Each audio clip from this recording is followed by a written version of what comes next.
Have you ever struggled to lose weight on a plant-based diet? Are you confused about exactly what to eat to get that scale moving? Don't worry, I've got you covered. In this video, I'm going to share the exact meal plan I'm following as we head into the new year. And the best part is it's full of recipes and food hacks that help me get in my best shape ever over the last 12 months. All without cutting carbs, going hungry, doing intermittent fasting, or any of the other magic pills that most dieters think they need to lose weight. Let's get into it. So I personally like a typical 3-meal structure with snacks in between. And for breakfast, we're back on the oatmeal train, porridge, as we say here. I hadn't touched oatmeal in years, but I've been loving it again lately, probably something to do with the cold weather. So I like to use old-fashioned rolled oats. Steel-cut oats are equally healthy for you, but this is my preference. Oatmeal is just an incredible breakfast because it's a slow-releasing carbohydrate source, as I'm sure you've heard, but it's also incredibly filling because of its high fiber content.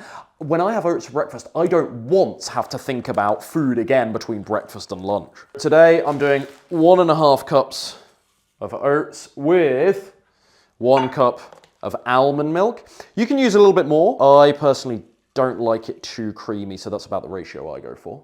Medium heat, about 10 or so minutes. If you're using instant oats, they'd be much faster, but you have to wait a little bit longer with old-fashioned rolled oats. Just make sure you're stirring it every now and again, otherwise it'll stick to the bottom. Again here, if you wanted, you could very easily add more plant milk, but like I say, I like it gritty, thick. I don't want it too creamy, it's just my preference, so this is good to go. Once the oats are done, I add a cup of frozen blueberries, which I've just let thaw out for 5 minutes. Ideally, I'd do it for longer, and then all the juice starts coming out of the blueberries and you throw them on there and you get the blueberries, but you also get the juice running into the oats. It's amazing. But alternatively, you can actually just throw them in whilst you're cooking if you prefer them warm. I like the contrast, so I like the hot oats, then I like the frozen blueberries. That's delicious. Couple of raspberries on here too. Next up, we're adding a tablespoon of milled flaxseed, which is a fantastic source of healthy fats, really good for omegas. And I like to use milled instead of whole flaxseed. It's slightly better for absorption. Now, if you are one of those gym bros, this is the point where you could actually add a little bit of plant protein powder, something like Sun Warrior, Gardener Life. They do some fairly clean plant-based protein powders. I'm not doing it today because I've got plenty of protein elsewhere in my diet coming later on. Then I'm going to do about half a teaspoon of cinnamon. Get on there. And now I've got a great weight loss hack for you. I've got nothing against using something like maple syrup for your oatmeal to give it just a little bit of sweetness. However, if you want to save some calories here, you can use a little bit of stevia, which is perfectly healthy. So I'm just going to throw on a pinch of stevia here, and I get to save a few calories there. Other toppings you might consider here, some cacao nibs, cocoa powder, banana slices, maybe a couple of raisins. You could even add some nut butter, but just a bit of word of warning on that. It's so calorific that you can't be particularly generous with it. Remember, this is a weight loss focused video, right? But this is me, this is my fill. Taste test then, here we go.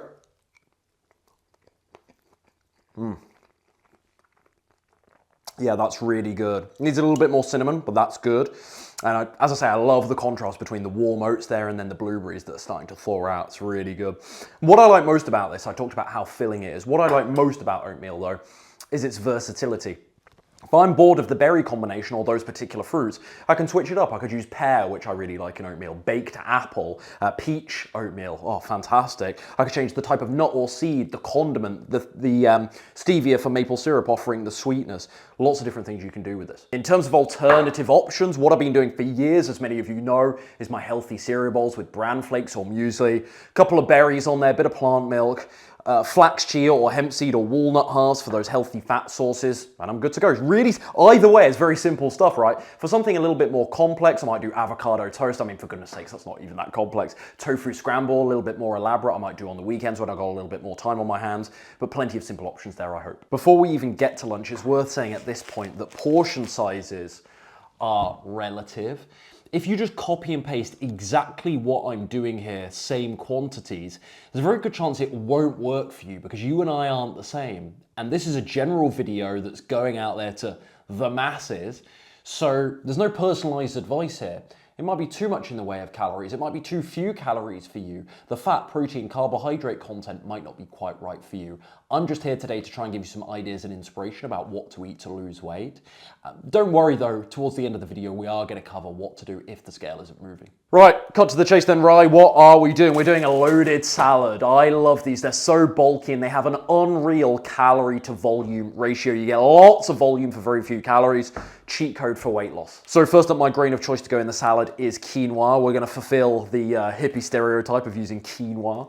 But alternatively, barley, millet, whole wheat couscous would go well. Wild rice, I'm sure, would be fine. And we use grain because we don't want the salad to be measly, right? Just a couple of salad vegetables. We want it to be more hearty and substantial, more calorific than that, so it actually sustains us. And I'm going to use about a third of a cup, which is about 60 grams, which dry weight, cooked weight, that will produce about 1 cup, 180 grams. So you might be wondering why on earth I'm pouring that into a mug. It's because I've got to rinse it first before it goes into the pan. So always rinse your quinoa. And the quinoa to water ratio is always about double, give or take. You might need to add a bit more as it's cooking. So we used a third of a cup of quinoa, so we're using 2/3 of a cup of water. So quinoa cooking up, game plan with that is bring it to the boil, then reduce the heat and let it simmer for about 15 minutes or so, or until all the water is absorbed. In the meantime, we've got a salad to prepare. So I'm going to be using romaine. I've got this mix here of spinach, watercress, and rocket salad. I've got some cherry tomatoes. That's how you say it, by the way, tomatoes, not tomatoes. Actually, these are technically plum tomatoes. A couple of radishes, red pepper. Got some chickpeas here, but we'll talk about those later on. I forgot to tell you, actually, I haven't even mentioned the quantities of all of these things that I'm throwing into this salad. It's because with these salad vegetables, they're so sparse in calories anyway, that the risk of overeating is so tiny. So you can be very, very generous and liberal with the portions. You don't have to sweat it all that much. But red bell pepper, I'm doing half. I did a full head of romaine lettuce. That's going to be probably too much for most people, but I like a full head of romaine lettuce. A good handful of the rocket and watercress and spinach mix. 6 cherry tomatoes, about that, George, would you say? 6 to 8. Couple of radishes. And that'll be about the right serving size for me. But look, if you're off on your serving size of vegetables, that's way less of a deal than if you're off on your serving sizes of quinoa or beans when we come to use them. Right, the quinoa is almost done. This probably doesn't need to be said, but if you do need to add more water to the quinoa as it's cooking, just do it. I found the 2-to-1 ratio to be about right over the years, but don't be afraid to add a little bit more water if you need. We're going to make a nice little simple vinaigrette style dressing. So first up, we're going to use 1/3 of a cup of balsamic vinegar, 2.5 tablespoons of Dijon mustard. And this would all be much, much easier in a food processor, by the way, but we're not messing around with all of that nonsense. For the sake of the video, we're not doing all of that stuff. 2 tablespoons of maple syrup. A tablespoon of nutritional yeast, 1/2 teaspoon of dried oregano, 1/2 teaspoon of dried basil. I don't have those individually. I've got these mixed herbs, so we're going to do about 1 teaspoon together. And you know, with the herbs, I just guesstimate. You know, I don't bother. I'm a rogue. I don't bother with all these spoons all the time. And finally, 1/4 teaspoon of garlic powder on there. That's probably a little bit more, but hey ho. And then we're just mixing all that together with a fork. How's that? Ooh, sharp. I did go hard on the mustard. I don't know if you noticed, George, but when I was doing the tablespoons, it was pretty heat. Yeah, that's good. And the quinoa's about done. I let that quinoa, I'll take it off the heat now. I'll let that quinoa preferably sit with its lid on, but I'll let that sit for about 2 to 3 minutes, and then we're going to bring it all together. So after the 15 minutes on the quinoa is up, I like to let it sit for about 2 to 3 minutes there, and we're bringing it all together now. So that's going straight on our bowl of veggies. There we go. Look, that's fluffy, done to perfection there. Yeah, people avoid quinoa because it is kind of difficult to judge and cook, and if you're not used to it, but yeah, you're losing out because nutritionally it's so fantastic. You're losing out by being scared. It's a grain, for goodness sake. You're being scared to cook it. It's pathetic, measly. Don't worry about it. It's great. And I've just rinsed 1/2 a can or so of chickpeas, garbanzos. You can heat them up if you like. It isn't necessary. If you want to heat them up so it's a bit nicer on your digestion, that's fine as well. And then, oh, before we even use our dressing, I forgot something. How could I forget? Hey, we're going to throw on 1/2 an avocado for some creaminess, some healthy fats too, but some creaminess there. If you don't know the avocado trick, lengthways, crosshatch. Yeah, George, you just missed that slightly, but never mind. And then squeeze it in there. And I love this. And if you want to add some more herbs and spices here, by all means you can, because I didn't actually cook the quinoa in anything. I'm just going to throw on a little bit of salt, but we've got, to be honest, our lovely sharp dressing, so we don't need to worry too much about a lack of flavor. So, by the way, this makes 2 to 3 servings. I meant to say that earlier on. I'm not going to use all of this. That would be a very rich calorific dressing if I were. So I'm just going to use about half of this. That's going on there like so. And look, this doesn't look fancy, but wow, what a filling, but still low calorie meal. We're going to mix all of that in and we'll do a little taste test. Give me a second to stir it all in.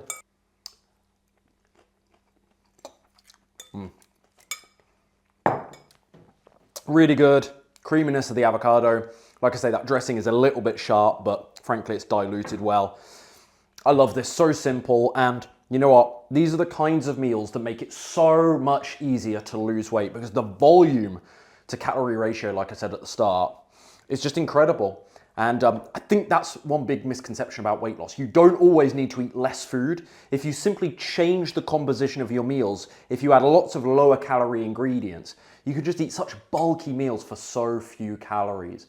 Just this idea that weight loss needs to be really hard and you need to be starving, it's so false. Right, 3 p.m. snack. Before I run you through a couple of effective snack options for weight loss though, I forgot to mention on the previous point, if you're watching me assemble that loaded salad thinking, you know what, Rye, that's not really for me, what else could I do? There's a couple of other lunchtime options that are in my rotation right now. Number one, hummus and veggie sandwiches, which are so simple. Bit of bread, bit of hummus, veggies. What a great grab and go option. Just bang, done, you're out the door.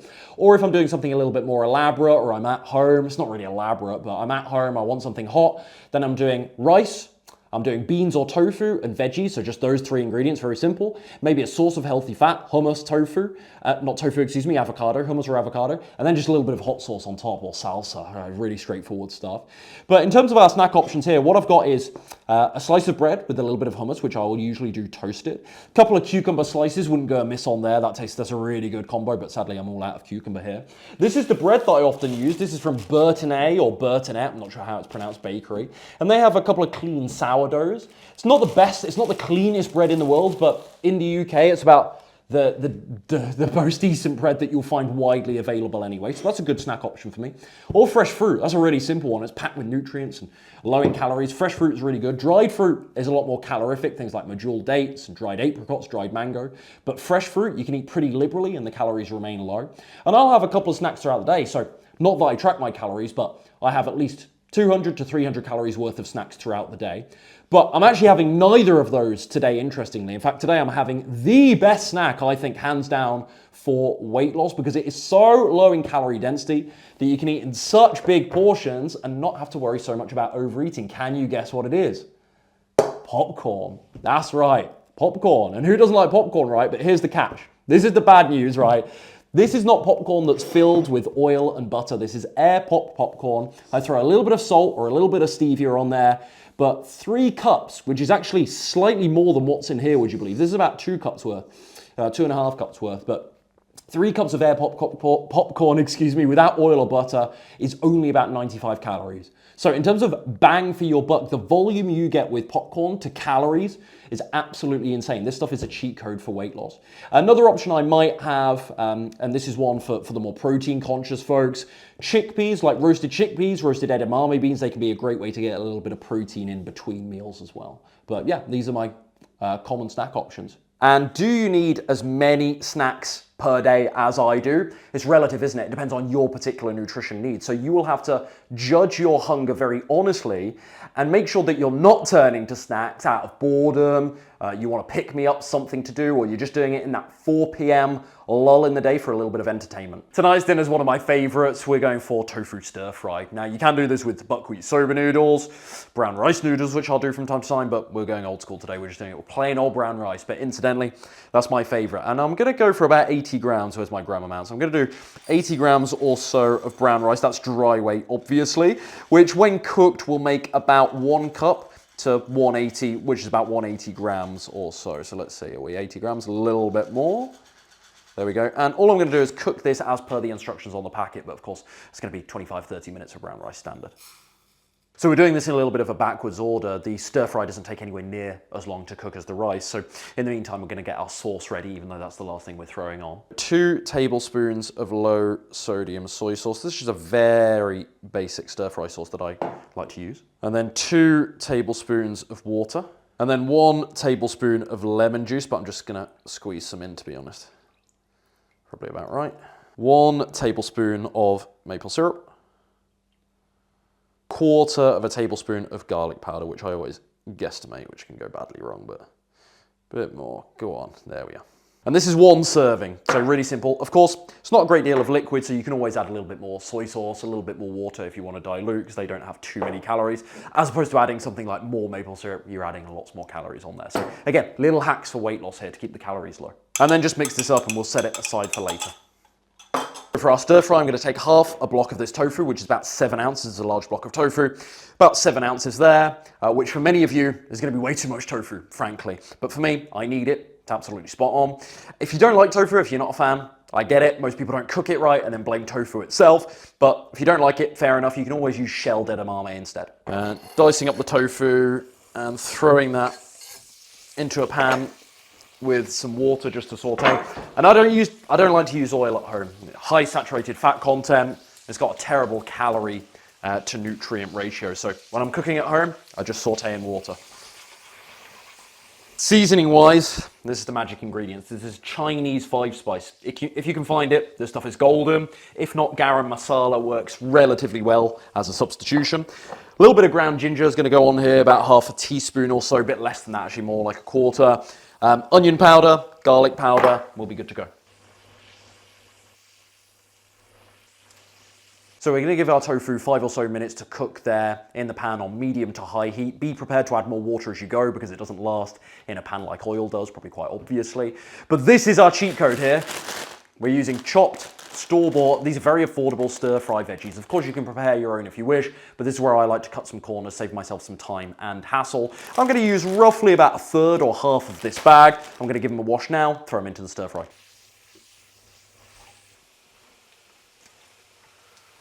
The veggies have had about 4 to 5 minutes in there now. Time to throw in our simple stir-fry sauce for the last 2 or so minutes here. The rice is done, it's looking good, it's looking really fluffy. So show them, George. Look at that, to perfection. All the water absorbed as well, so they don't even need to be drained. So get that sauce on there, and we're going to be good to go in a couple of minutes. It's not pretty, but we just need it to be tasty and nutritious, right? And we're doing a tablespoon of sesame seeds. It's a little bit more, but to finish. You can go on there. Let's do this right-handed. There we are. Show them, George. Not bad, eh? Not bad. So taste test in just a second, but a couple of other dinner ideas, things in my rotation at the moment. I love my burrito bowls, so a bit of brown rice, black beans or pinto beans, salsa, guac, a bunch of veggies and so on. Bean chilies, of course, this time of year. Soups and stews, fan of those this time of year for obvious reasons. And a summertime dish, I love my sushi bowls, poke style bowls, with rice, shelled edamame, bit of avocado, cucumber, maybe some kimchi, and then a simple stir fry dressing like I've made today, or just a little bit of soy sauce. We can. To perfection, if I don't say so myself. The vegetables still have a nice crispiness about them, stir fry style. Rice is perfect, fluffy. Tofu, pretty good. Could do with a bit more seasoning, actually. That 5-spice, though, God, that's good. But a little bit more seasoning. But yeah, that's pretty good. Now you've got a feel for how I like to eat after all that cooking. I want to share with you a few more essential tips to help you get great results here. Imagine for a second you're finally at your ideal healthy body weight. You're feeling fit, you're feeling mobile, full of energy, all right? Controlled around food, not powerless to food anymore. Sounds pretty good, right? Well, here's some really important information that I need you to understand in order to actually get there. Number one, remember that weight loss happens when you're in a consistent calorie deficit, regardless of your particular nutrition approach.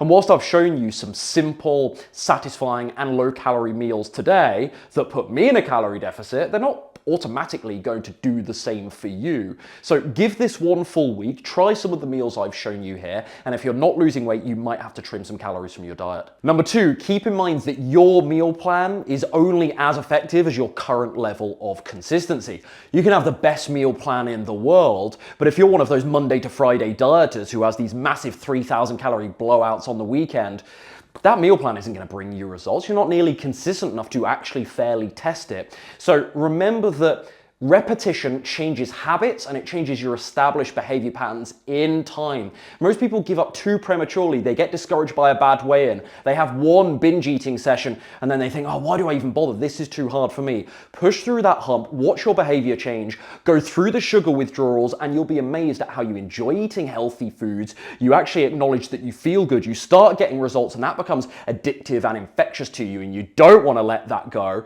And this becomes a whole lot more straightforward to actually stay on track in time. It's just tough at first. So this is it. I've just walked you step by step through the exact game plan I'll be following as we head into the new year here. And hopefully today you've seen that it doesn't have to be all restrictive and depriving. Going back to the title of this video, weight loss can actually be relatively easy when you eat these simple but satisfying meals. And finally, if you want more guidance on how to lose weight with this incredible approach to nutrition, you can now grab my plant-based weight loss blueprint, where I break down a more detailed roadmap to get to your ideal healthy body weight with a plant-based diet. The link for that will be in the description box down below. Take care, see you in the next one.